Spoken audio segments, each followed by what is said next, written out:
கசகஸ்தானா, ஜார்ஜியாவா இல்லை உஸ்பெகிஸ்தானா? எம்பிபிஎஸ்க்கு எது கரெக்டான சாய்ஸ்னு நீங்களே இப்போ குழப்பத்தில் தான் இருப்பீங்க. எல்லாரும் அப்ராட் போகிறாங்க, ஆனால் சரியான கண்ட்ரியை சூஸ் பண்ணுறாங்களா? அதான் இங்கே கேள்விக்குறியே. இப்போ வாங்க கம்பேர் பண்ணி நம்மளே பார்த்து தெரிஞ்சுக்குவோம். இப்போது கசகஸ்தான் எடுத்துக்கிட்டோம் அப்படின்னா அஃபோர்டபுள் ஃபீஸ் இருக்குது. பட் ஆனால் சில யூனிவர்சிட்டியில் மிக்சடு ரிவ்யூஸ் இருக்குது. அது மட்டும் இல்லை, கசகஸ்தானில் பட்ஜெட்டுமே அதிகம்தான். அப்புறம் ஜார்ஜியா எடுத்துக்கிட்டோம் அப்படின்னா யூரோப்பியன் எக்ஸ்போஷர் இருக்குது, ஆனால் ஃபீஸ் ரொம்பவே ஹையாக இருக்கும். கிர்கிஸ்தான் எடுத்தோம்னா பட்ஜெட் ஃப்ரெண்ட்லி, பட் ஆனால் யூனிவர்சிட்டியோட குவாலிட்டி கொஞ்சம் டிஃபர் ஆகும். ஏன் அங்கே குவாலிட்டி கம்மியாக இருக்குன்னா குறிப்பிட்ட லெவலுக்கு மேலே ஸ்டூடெண்ட்ஸோட அட்மிஷன் கண்ணா பின்னான்னு பண்ணுவாங்க, அதனாலே குவாலிட்டி கம்மியாக இருக்கும். அடுத்து உஸ்பெகிஸ்தான் எடுத்துக்கிட்டோம்னா என்எம்சி கைடன்ஸை ஃபாலோ பண்ணுற யூனிவர்சிட்டி அங்கே இருக்குது. அஃபோர்டபுள் ஃபீஸ் ஸ்ட்ரக்சர் இருக்குது, இங்கிலீஷ் மீடியம் இருக்குது, இந்தியன் ஸ்டூடெண்ட்ஸ்க்கு ஈஸி லைஃப் ப்ளஸ் சேஃப்டியும் இருக்குது, சப்போர்ட் சிஸ்டமும் இருக்குது.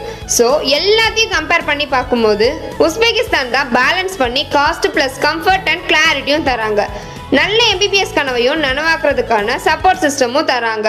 நீங்கள் மைண்டில் வச்சுக்க வேண்டிய ஒரே ஒரு விஷயம், கண்ட்ரியை விட கரெக்டான யூனிவர்சிட்டி தான் முக்கியம். இப்போ நீங்கள் கன்ஃபியூஸாக இருந்தீங்க அப்படின்னா உங்களுக்கான கரெக்டான சாய்ஸ் தான் ஜெனோவா குரூப்ஸ். உங்களோட கன்ஃபியூஷனை ஃபுல்லாக இப்போவே தீர்த்து வைக்கிறோம்.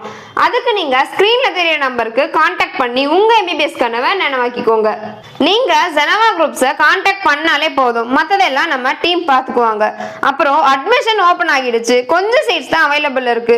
சோ மறக்காம உடனே கால் பண்ணி உங்க எம்பிபிஎஸ் கனவை நனவாக்கிக்கோங்க. உடனே ஃப்ரீ கவுன்சிலிங்க்கு அப்ளை பண்ணுங்க.